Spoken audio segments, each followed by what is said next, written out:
رفتین خودکشی کنین؟ آره رفتم سرم بیزن زبر برای چی خودکشی کنین؟ نمیتونستم برن بیارم. یک نفر زن بودین با چند تا بچه معلوم؟ با کار کردیم در همین جوری مقابله هستیم. گفتم خدایا اگر تو شرمنده کنی از این راضی نمون که من نون نزنم برای بچه‌ام بیارم.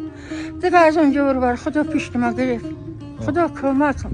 الان شغل تو چیه؟ چیکار می‌کنی؟ قصال مردشو 22 سال. 22 سالی که قصاله هست. آره قصال. از مرده میترسین؟ نه دیگه اینا به ما درس دادن. مرده هایی که دیدین بهتون درس دادن. درس چی دادن؟ درسی که مثلا من فردا نوبت میام من باید بریم با سرفرازی پیش احمد سرفراز بشم، پیش حضرت فاطمه سرفراز بشم، پیش حضرت علی سرفراز بشم.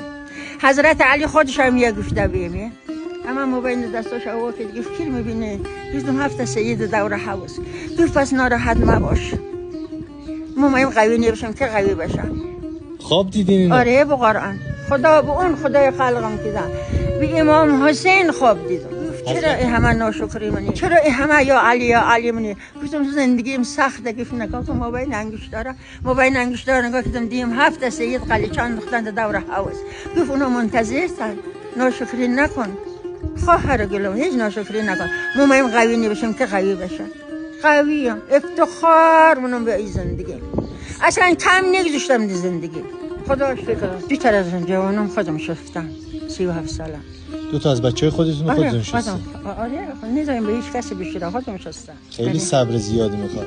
مادر ما که خودم شستم پیدا گریه نکردم ولی جوانم سخته. بیشتر خودم شستم هیچ احد راه نذاریم نفهمیم. علی اصغر ایشون؟ بله آقا علی اصغر. افتخار ما اینا.